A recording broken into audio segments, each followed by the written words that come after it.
is my response.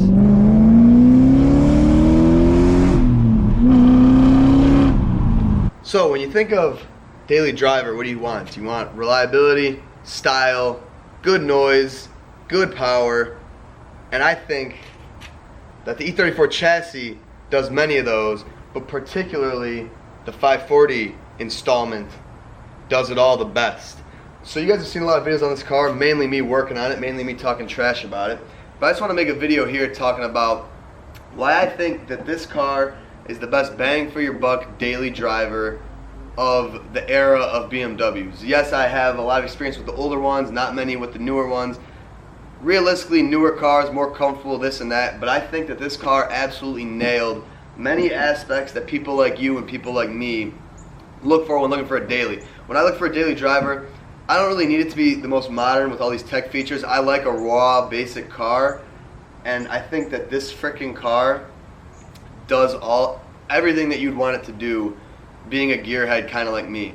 It nails comfort, nails the design, nails the power. I'm gonna walk you guys through all that, so let's get into it. So before we get into anything power plant wise, E34 just absolutely nailed the styling. E34 has been and always will be my favorite 5 Series.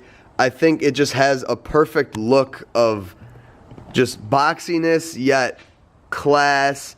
You know, it looks like a businessman's car, but it also looks like a car that you could have a lot of fun in, you know? And I think that's how it does it the best. The E28s and E12s have a special 80s look.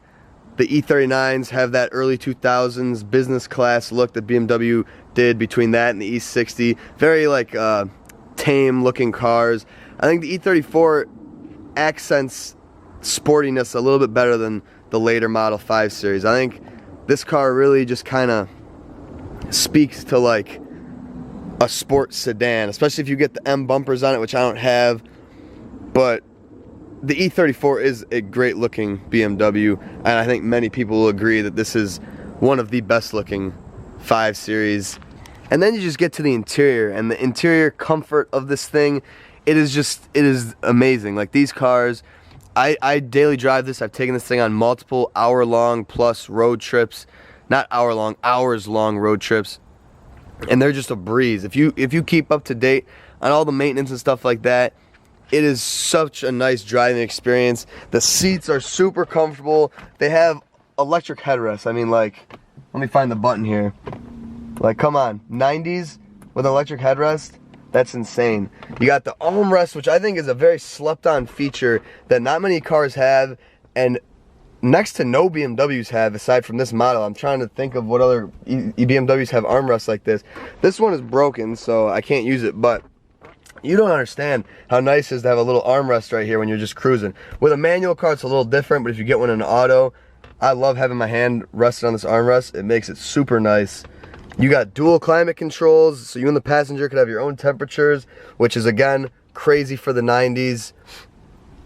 And you just have a nice spacious, you can fit some big people in here. These are very spacious front seats. The back seats, not too bad either. They're pretty freaking comfortable. Trunk space, if you don't have a sub and a freaking air tank, is pretty huge. You can fit a lot of stuff back here. I mean, a lot of stuff. So you don't have to worry about trunk space with an E34. They are a very spacious but nicely sized car. What else do you want from your daily driver? You want reliability. And I think that this is where the older BMWs really strive, because the 90s and 80s BMW are absolutely bulletproof. If you just do the most basic of maintenance, the car is going to have a good life. And you guys will see in a lot of my videos, I know it kind of sounds crazy to me to talk about reliability with this car, because this car did not have a good life. It's had a swap, it's had a lot of hack job stuff, and because of that, I'm suffering. But when you get one that's been taken care of or just hasn't been abused to begin with, it's a good engine. And this M60 needs little to no maintenance to keep it on the road. You guys saw my recent video, I did gaskets. You want to do gaskets, you want to do oil changes, you want to do cooling system stuff. But man, these things are hard to kill, and they can take a beating. I drive this car nearly every day, and it sees red line every time I drive it. I can assure you that. And this motor just keeps on going. M60s, the early M60s are absolute tanks. You're not going to worry about timing chain guides. You're not going to worry about vanos. You're not going to worry about any of that. It is the most bone simple V8 BMW motor you can get. and because of that, they are a breeze to work on, given, you know, a little less room than the M50, so a little bit of a, it's a little harder to work on these, but still by any means, it's very easy to learn on and very easy to work on. Tinkering with E34s are basically my first real car, working on car experiences, and E34s are a great platform to start on because they're at that era of simplicity and reliability. So when you're working on this thing, it's not quite like working on an 80s model BMW where you really have these weird old style fuel injections and all this kind of crappy, not crappy, but wacky, out-of-date stuff that's really hard to kind of learn on. But the thing about these 90s cars is they kind of bettered all that and made it simpler, and really it works. It doesn't need a lot of love. It doesn't need OBD2 diagnostics. It doesn't need special computers. It's all bare bones. And I think having a daily driver that is easy to fix and easy to work on is very important. Okay, and if you're kind of like me and you want a cheap to own, cheap to buy car, that's where this car comes in even better. So let's say the average 540i price is between 4 and 10 grand. 10 being a very nice example, maybe even an M Sport. M Sport's besides the fact that's more of a special thing. But if you're just talking basic 540, 4 to 10 grand, which I would call an extreme bargain for a car that does everything this car does. But the cost of ownership, and that's where a lot of BMW things are kind of, a lot of rumors come in. They say they're extremely expensive to maintain. Realistically, right, if you buy a $10,000 model, it probably won't even need that much, or a $10,000 example, it probably won't even need that much work. But even if you buy as cheap as this was, needing major work, it really is not that expensive. Like, if you do the work yourself, that's the thing. You can teach yourself on this car, and if you teach yourself on this car, the parts, like the basic maintenance parts to keep this car happy, it'll be under 500 bucks. It'll be right around there. Now, enough of those preliminary things. I'm gonna get in it, we're gonna drive it, and I'm gonna talk about the things that really set this off and make this the most badass daily possible. And now here's where my real convincing will be done. So you may be thinking, what did I just say that means you should get a 540 as opposed to any other E34? And that's where this part of the video comes in. And this is my response.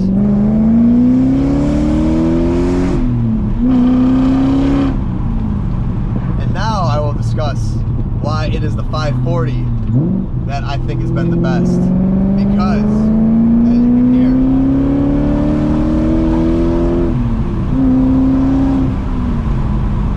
whew. Alright, I'm gonna roll these windows and let's talk. So, the reason I'm saying a 540 as opposed to a 525, which I have owned too many of, and I love daily driving my 525, do not get me wrong. I think that's a fantastic daily, but the reason I'm making this video telling you guys that I think the 540 is just even more badass and it's just the best daily is because the one thing the 525 lacks is power. And I think that's what a lot of E34s lack, because you're either getting a B30, you're getting an M20, you're getting an M50. In Europe, you're getting even worse. M30, not bad, a lot more torque, makes it doable. But aside from the M30, they lack power, and they lack power in a way that, oh, who cares, it's not a fast car. It doesn't have to be a fast car to be a daily. But I find a 525 is almost so slow that it's actually kind of like stressful to drive if you really daily drive it, like getting up to speed on a highway or just kind of getting out of situations. I think a car with power, and again, not a fast car, I just mean a car that has enough power under its own weight to where you can kind of just drive it fun and drive it defensively. A 525, you're nearly one of the slowest cars on the road. Let's be realistic. And I think that really takes away from the experience. But with this B40, you're getting 280 horsepower, which doesn't sound like a lot, but just the way it feels in this car, and I've had a lot of videos of me talking about how fast and how cool this car feels. But it's just like, with the torque, it gets you where you gotta go, and it does it very easily. It gets you up to speed very easily. A 525 in some situations might even have trouble getting up to speed. The manual makes this a lot better. I don't want to talk about an auto. An auto 540 might still not even be that great, but a manual 540, not only is it enough to have fun, or not only is it enough to get up to speed and do everything you need to do on the road, which I think is an important factor for a daily, but it's also enough to have fun. Because you can take this car, at least if you're like me, you want to drive your cars and have fun with them. You know, it's a daily is a daily, but a fun daily is a different story. And this is a car with this motor that you can take it on the back roads and you can rip it, and it's a lot of fun. And that really adds that much more to having a kind of car that does everything. And I think that's why I love the E34, is because if you have a motor like this, it does everything. It does comfort, it does a commute to work, but it also does a badass back road ripper. And not only does it do it well, but it does it and sounds badass while you're doing it. That V8 sounds freaking sick. And this car has a muffler and a cat delete. You can have a stock exhaust, it'd be very quiet. You could have just a cat delete or just a muffler delete, it'll be a lot more quiet. Or you can have it like this and have it a lot more loud. But the thing is, it's loud, but it's not M50 loud when you do a muffler delete. This car actually sounds really fantastic with the mufflers deleted, because it's a V8. It sounds sick. If you straight pipe an M50, it's the worst sounding sound in the world. Those motors do not. M50, S50, S52, S54, just leave the exhaust on it. And if you like to have a car that's kind of loud, that's not a fun car to make loud. A lot of people ask me, you know, what should I do, exhaust mods, this and that? No, leave a 525 with an M50 stock. Let's do like a 3-inch. 3 inches sound good, but you know, if you're not doing a 3-inch full exhaust, then again, it's not going to be that nice. So stock is best on those cars. But if you like cars, like for me, I don't really like cars that scream, and I would even almost put this car as just a little too loud for my liking. But it's just the noise it makes being loud, it doesn't really matter, if that makes sense. Like you like to hear it. A straight pipe M50 is embarrassing, I kid you not. If you don't think it's embarrassing, then you'll just kind of have to grow up, I think. But because believe me, everyone, you know, when I was younger, I loved the loudest car possible. You really come to find that you really come to feel more embarrassment than like cool factor, especially with an inline 6. So with these V8s, unmatched. And like I said, you can just beat this thing all day and it'll take it. One caveat though, one downside, I won't be biased, I'll give you guys a downside. You're gonna go through gas like crazy, especially if you drive it anything like me. That is where the 540 falls as opposed to the other models, because the gas prices are not great, or the MPGs are not great. The way I drive, not great. I think my thing says I get 19. Hold on, my light's broken, I gotta use a flashlight. 22, yeah, there's no way it's getting 22, but so maybe 18, that sounds about right. It's not bad, but by my understanding, it's not good, but like, who cares, you know, it's fun. So that is why, the main reason why, and that's why I want to hop in and go for a ride, the 540 is the king of not just the E34s, but a lot of the old BMWs, because it does power and comfort very well. You can get a lot of the coupe cars, like an E36 M3, just really doesn't, it really doesn't do it. Like it really, the E36s, I've talked a lot of trash about E36s, and I talked a little trash about E30s. They're very cheapish compared to an E34. And E34 really did a great job about quality, and oh man, that's gonna mess up my car if I go that way. Let's see. I was gonna go the other way, but I guess I'll just hit this route.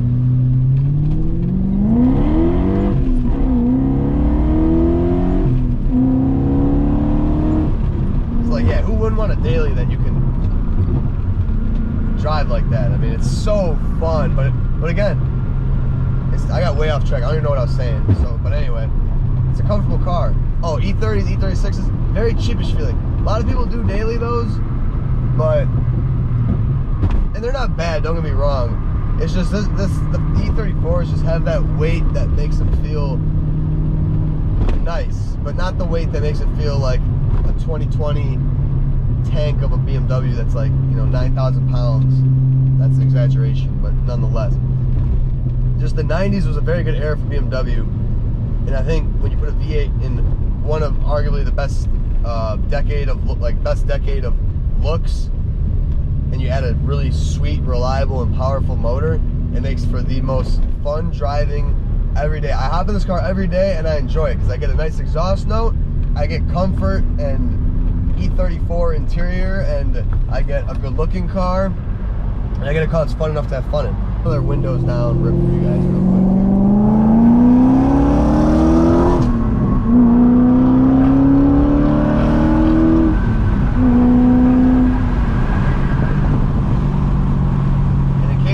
We were already going well above the speed limit there, so this car moves, and this car is quick by today's standards. Not like, oh, it was good for the year.